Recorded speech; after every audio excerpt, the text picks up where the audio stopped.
1 plus 4 plus 7 plus 10 plus ये x है is equal to 287 दे रखा है। ठीक है, मुझे x की वैल्यू बतानी है,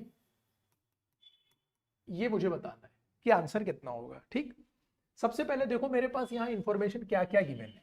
मेरे पास a गिवन है जो कि 1 है, मेरे पास d गिवन है जो कि 3 है, देखो 1 प्लस 3, और जितने भी टर्म होंगे उनका सम दिया है मुझे, SN भी दिया है जो कि 287। क्या हम लोग इस इंफॉर्मेशन को यूज करके क्या n नहीं निकाल सकते हैं? और जैसे ही n निकलेगा, ये s कुछ और नहीं है, क्या है, an ही तो है। अगर n निकला तो an अपने आप निकल आएगा। तो अब SN का फॉर्मूला इस्तेमाल कर लेते हैं। ये हो गया n/2 2a plus n minus 1d। एक मिनट रुकना,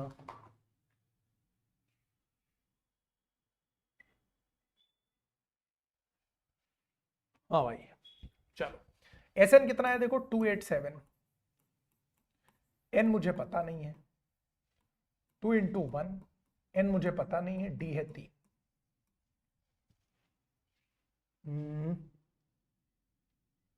ठीक, सॉल्व करते हैं। 287 इज इक्वल टू n/2, ये हो जाएगा 2 प्लस 3n माइनस 3।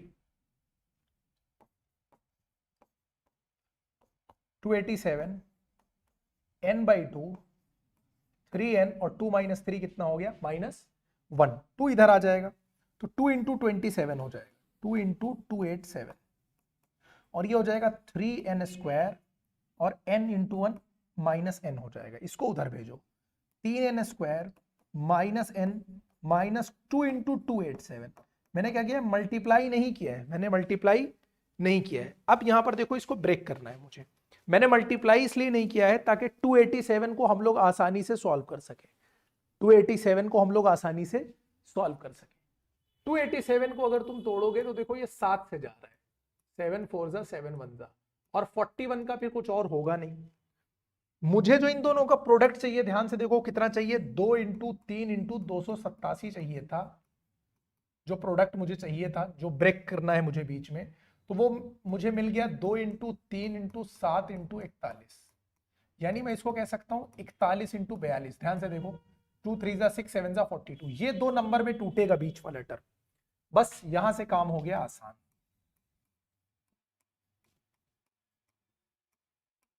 ऐसे ही लिखा रहने दो, अब चाहो मल्टीप्लाई भी कर लो, कोई फर्क पड़ता नहीं है। तो 3n², ये हो गया -42n प्लस 41n। अब इन दोनों को चाहो तो इंटू कर लो, 574 बराबर 0। अब यहां पर कॉमन लेंगे, देखो यहां 3n कॉमन हो सकता है, तो n माइनस कितना बचेगा, 14, प्लस जो यहां बचा है जाहिर सी बात है वही यहां बचेगा, तो n माइनस 14 यहां पहले अपने आप सेट कर दो। 41n से n बचा, इसका मतलब बाहर कौन गया होगा, 41 गया होगा। n माइनस 14 दो बार था, एक बार लिख लिया, ये 3n प्लस 41 हो गया। n माइनस 14 को 0 के बराबर पुट करो, n बराबर कितना आ गया, 14, आया ना। या फिर 3n प्लस 14 बराबर कितना हो जाएगा, 0, n बराबर कितना आ जाएगा, -14/3, जो कि है गलत, क्योंकि n कभी भी निगेटिव नहीं हो सकता, फ्रैक्शन भी नहीं हो सकता, यहां पर तो दोनों है। n बराबर 14 आ गया, जो x था वही मेरा an था, तो an बराबर क्या था तुम्हारा, x। तो x बराबर क्या हो जाएगा,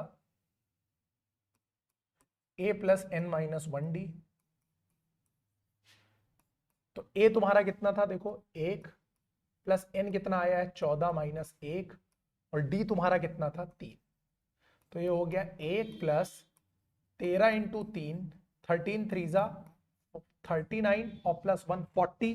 तो x की वैल्यू कितनी निकल कर आ गई, 40 निकल कर आ गई। ये मेरा आंसर हो जाएगा।